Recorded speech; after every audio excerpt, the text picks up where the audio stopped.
मोहिनी के समाविष्ट ज्ञान विमोहित हो रहा है। इसलिए कुछ लोग आप देखना तपस्या करने में नंबर 1 है, ज्ञान में बुद्धि नहीं चलती। कुछ लोग ज्ञान में नंबर 1 हैं, तपस्या में बुद्धि नहीं चलती। कुछ ऐसे पुण्यात्मा जीव हैं, दोनों में दौड़ते हैं। ऐसे लोग हैं लिखना जानते बोलना नहीं जानते, ऐसे लोग बोलना जानते लिखना नहीं जानते, एक अक्षर लिखना नहीं जानते। कुछ ऐसे जीव हैं दोनों करना जानते हैं। ये सब के सब है ज्ञान धारा, पर वहां कर्म का अनुपात आयुर्वेद शास्त्र को अध्ययन के बाद विस्तृत सागर आपने व्याख्या की ना, तो आपको सब जगह अनुपात दिखाई देगा।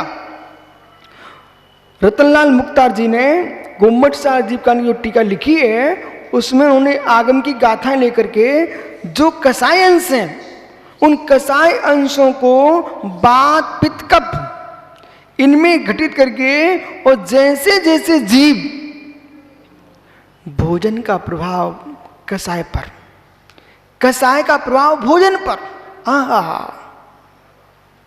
भोजन का प्रभाव कसाय पर। इधर देखो मित्र,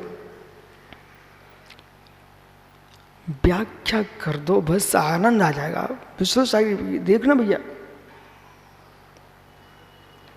ब्रह्मचारी को गरिष्ठ नहीं खाना चाहिए ऐसा आपने कहा, सो आपने चारित्र की व्याख्या करके छोड़ दिया।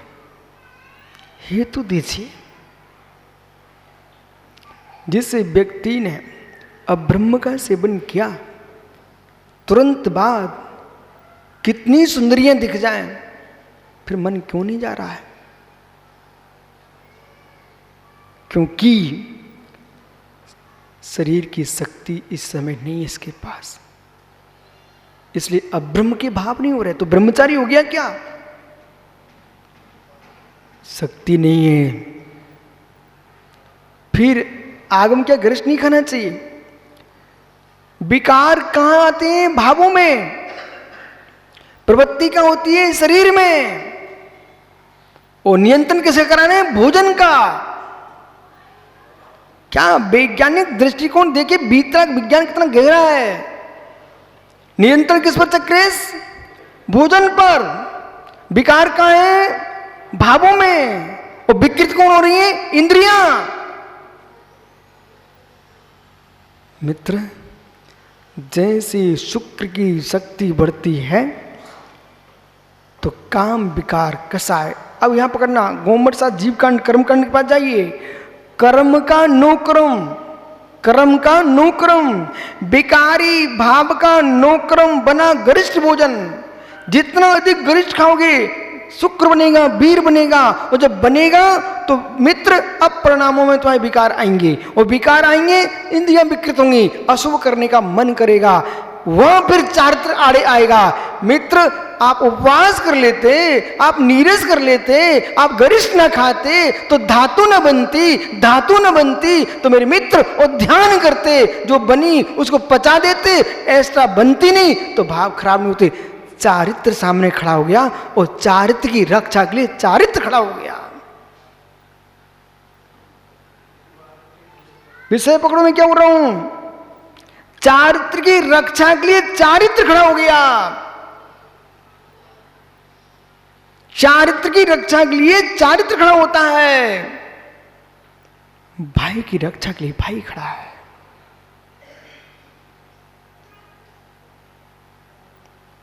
चारित्र की रक्षा। बोले मैं नीरस करता हूं, बोले तू बड़ा चारित्रवान आदमी है। प्रवृत्ति रूप चारित्र, भाव चारित्र की रक्षा कर लिए। जो शक्ति है उसे ओज बनाओ, अधिक शक्ति बढ़ाओ। मां समझदार व्यापारी, शरीर कमजोर पड़ चुका है, सुख से जीना चाहता है, कैलाश पाटनी अपनी दुकानदारी कम कर देता है। बहुत वजन हो गया, काम चलेगा। इधर देखो मित्र,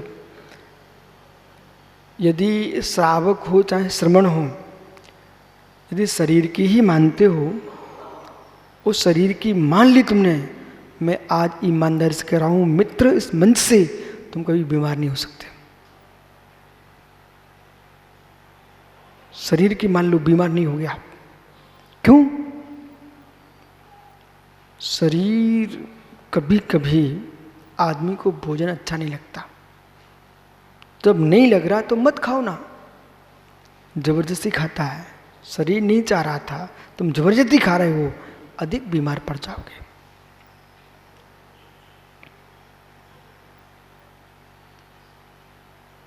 यदि पानी पीने से भोला शरीर मस्त हो रहा है, फिर आपको दूध पीने की क्या आवश्यकता? अंदर का विषय पकड़ना। जब शरीर पानी से ही आपका इतना मस्त है, फिर दूध को पियोगे, वो विकार ही खड़े होंगे। उस विकार को मिटाने के लिए दूसरी दवाइयां खाओगे, उन दवाइयों से जो विकार आएंगे, फिर तीसरी दवाई खाओगे, मालूम चला पूरा जीवन दवामय हो गया। क्यों ना हो हम शरीर के अनुसार जी लें, तब चरणान योग कहेगा। अब बहुत अच्छे से आप कह सकते हो विश्व के लोगों को स्वस्थ जीवन जीना है तो जैन दर्शन का आचार पक्ष स्वीकार कर लो। आखिर में विष्णु शाही कोरोना काल में क्या हुआ? जैन परंपरा की पूरी प्रसिद्धि हुई है, गर्म पानी पीते हैं। अभी आज सुबह एक डॉक्टर आया, वो कह रहा था भाई महाराजों से, बोले गर्म पानी तो महाराज पीते ही, अब क्या जरूरत है आपको, ऐसे बोल रहा था। बोले स्वयं गर्म पानी आप लोग पीते हो। जैन साधु कभी ठंडा पानी पीते ही नहीं है, वो गर्म करके जो ठंडा करके पीते ना, बिल्कुल आइसक्रीम बना के, वे तो पानी को विष बना के पी रहे हैं, बुद्धिपूर्वक जहर बनाकर पी रहे हैं। आज उनको अच्छा लग रहा है, लेकिन भविष्य में रोएंगे। कुछ त्यागियों को तो बिल्कुल सिला चाहिए, सिला बर्फ की, फिर पेट पकड़े घूमते रहते हैं। आइए, अधिक तापमान है, आप सामान्य उबलता भी मत पियो, कुनकुना पियो। आइए, धम्मादि से अध्ययन, क्या रहस्य है। पानी का नाम है अमृत, पानी का नाम है विष। चक्रेश खड़े हो जाओ, अभी आपको प्रमाण देते हैं। पानी का नाम है विष, पानी का नाम है अमृत। चक्रेश सुनाओ। बाबारी पायो मब्बिसम, बाबारी कयम पथोर तोयम जीवन मब्बिसम, तोयम जीवन मम विषम। कोई बात नहीं है, रोटी जल जाती फेरे नहीं तो। आइए, तो यहां पर पानी, बारी, जल, तोय, जीवन, अंबु, अमृत, विष, ये पानी के नाम है। बराबर? ये कहां से बोल रहा हूं मैं? नाम माला से। अब इच्छा हुई पढ़ने की तो मैं पढ़ाने को तैयार हूं। अब आपको फुर्सत ही नहीं है, एक दिन को घर गए, 2 महीने बाद लौट रहे हैं, हो गई पढ़ाई। प्रवचन करने भेजा था, भैया जी घूम रहे हैं, हो गई पढ़ाई। हो। इसलिए अज्ञानी बनना है तो राग छोड़ना पड़ेगा। आइए, तो पानी का नाम है विष और पानी का नाम है अमृत। जो जीव भोजन में बीच बीच में पानी लेता है, प्रारंभ में अधिक पानी नहीं पीता, अंत में अधिक पानी नहीं पीता, बीच बीच में पानी पीता रहता है, उसके लिए पानी अमृत है। जो पुरुष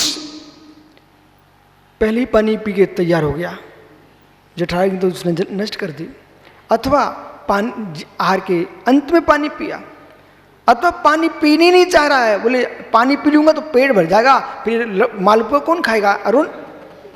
तो बेटा खा लो मालपुआ फिर। ओहो, अब व्यक्ति मीठा खाने के चक्कर में पानी नहीं पीना चाह रहा है, उन्हीं को तो पथरी होगी। फिर कम पानी पियोगे, बहुत सारे रोग होते हैं। अंत में पानी पियोगे बहुत अधिक तो कफ बढ़ेगा, और जितना कफ बढ़ेगा तो बुद्धि मंद होती चली जाएगी, मंद होगी मंद। यदि पानी को दौड़ते दौड़ते पीता है तो बस अंतिम दौड़ है। धर्मादि द्रव्यों पर श्रद्धा करना, बस छोटू इतना ध्यान दे लो मित्र, जब श्रुति ज्ञान इतना विराट है तो केवल ज्ञान कितना विराट होगा। धम्मादि से दृढ़म, धर्मादि द्रव्यों पर श्रद्धा करना सम्मतम, इसका नाम है सम्यक्त। नाड़म अंग पुब्बंगदम, 14 पूर्व और द्वासांग, इनका जो अधिगम है इसका नाम है ज्ञान। चेटा तवमिचर्या, और तभी चेटा तवमिचर्या, उस चारित्र की चर्या में चेष्टा व्यवहारो मुख मुख होती, ये व्यवहार मोक्ष मार्ग है, व्यवहार मोक्ष मार्ग है। और जिसके पास हार्दिक आशी ये व्यवहार होगा सौरभ, वही पहुंच पाएगा सिद्धालय में। और व्यवहार नहीं है, जिसके व्यवहार में भी मायाचारी है, वहां निश्चय तो छोड़िए, तुम व्यवहार में भी मायाचारी, सबसे ज्यादा तो व्यवहार में ही तो मायाचारी करते हैं। ओह, सोले के कपड़े से भोजन करना चाहिए हार्दिक, श्रावक बना रहा सोले से, और भाई साहब पहुंच रहे बगैर सोले के, मायाचारी, व्यवहार चारते मायाचारी। कर लो तैयारी त्रियंच गति की। सम्यक दर्शन ज्ञान चारणी मोक्ष मार्गा।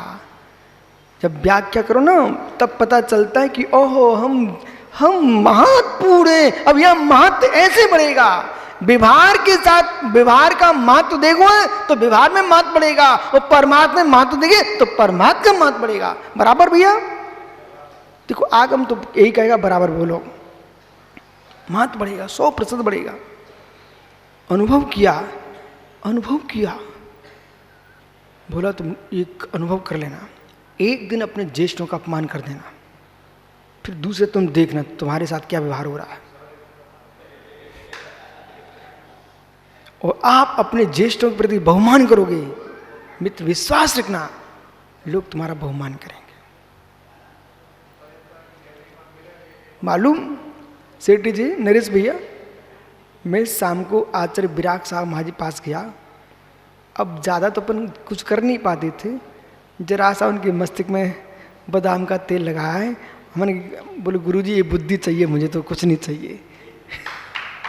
और जब मैं वहाँ उनके कमरे में रात तेल लगाता रहा तो मैंने अनुभव किया, श्रावक बाहर इंतजारी करते थे कब विशुद्ध सागर निकलते तब मैं उनको तेल लगाऊं, कि ये देखो गुरु को तुम तेल लगाओ, लोग तुम्हें तेल लगा देते। मतलब तुम गुरु की सेवा करोगे ना, प्रणव सागर तुम उल्टे ही विचार कर पाओगे, क्या कर सकते, तुम्हारा दोस्त थोड़ी ही है। पिन्ने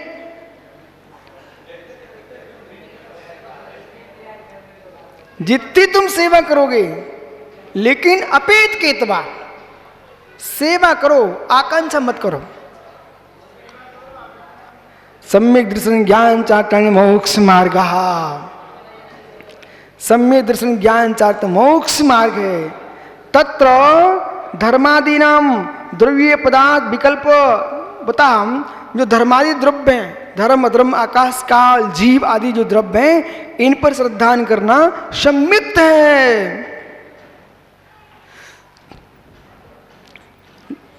पदार्थ विकल्प बताम, जो विकल्प भेद को प्राप्त हैं, तत्वा श्रद्धान भाव स्वभावा, जो तत्वार्थ का श्रद्धान है, ऐसे भाव जिसका स्वभाव है, यानी भावांतरम श्रद्धाख्यम। कितना गजब का एक एक पंक्ति तो देखो विष्णु सागर, यानी भाव पर श्रद्धान करना, भावांतर देखते श्रद्धान करना। क्या ये रहस्य खोल दिया, भाव पर श्रद्धान करना, भावांतर तो होकर श्रद्धान करना। ये तो गजब का विषय अंदर आ गया इसके अंदर। तो कैसा देखो माताओं, अपने बेटा बेटियों को समझा के रखना। उनसे कहा सभी जीवों को एक देखो, सब पर बासर रखो, बिल्कुल सही कहा। परंतु अमृतचंद स्वामी बहुत प्रज्ञावंत आचार्य थे। सब भावों पर श्रद्धा न करो, भावांतर होके ब्राह्मण ब्राह्मण होगा, क्षत्रिय क्षत्रिय होगा, वैश्य वैश्य होगा, शूद्र शूद्र होगा, ये भेद भी करना पड़ेगा, अन्यथा ब्राह्मण के घर में कोई शूद्र की कन्या पानी पिलाते मिल जाएगी। तो आपको जात्यांतर का भेद करना पड़ेगा, वो व्यवहार स्वीकार करना पड़ेगा, अन्यथा लोक समाज व्यवस्था ही भंग हो जाएगी। समझ में आ रहा है कि नहीं? अब महासत्ता में द्रव्य एकत्वभूत है, आप भेद करिए। जीव का अपना स्वभाव है, धर्म का अपना स्वभाव है, अधर्म का अपना स्वभाव है, काल का अपना स्वभाव है, आकाश का अपना स्वभाव है। ये सारे द्रव्यों के अपने अपने भिन्न स्वभाव हैं। अलग भावांतर देखिए, भावांतर देखिए। फिर 148 जो कर्म की प्रकृतियां हमें बद्ध हैं, मैं उनसे युक्त हूं, फिर भी भावांतर देखिए, बराबर। इसलिए सामूहिक ग्रंथों के वाचन में एक लाभ होता है, एक पंक्ति में कितना गुण रहस्य भरा हुआ है। भाव स्वभावम भावांतरम, भाव स्वभाव को और कैसे भावांतरम, जो भाव जिसका स्वभाव है, ऐसा श्रद्धा नाम का भाव विशेष, उसका नाम है सम्यक्तम। ये क्या है? सम्यक्त। आपका समय हो गया, यानी सम्यक की व्याख्या हुई अभी तक, ज्ञान की और चारित्र की आगे करेंगे। कल फिर आओगे, पर्याय तो जरूर चर्चा करेंगे, लेकिन आज के विषय को रविंद्र आत्मन गहरे में विचार के निर्णय करना। उसी से चलता है, उसी से जलता है, समझ गया ना? हिंदी की पुस्तक में मैंने पढ़ा था कक्षा में, उसी से ठंडा उसी से गर्म, ठीक है ना? जब ठंडी होती ना तो हाथ फूंकते गर्म करने के लिए, और गर्मी होती तो हाथ फूंकते हो, उसी से ठंडा उसी से गर्म। एक ज्ञान ही नीचे ले जाता है, ज्ञानी ऊपर ले जाता है। इसलिए संभालो अपने ज्ञान को। आत्मा स्वभावम परिभाव भिन्नम, आत्मा स्वभावम परिभाव। आत्मा का स्वभाव प्रभाव 3 भिन्न महावीर स्वामी के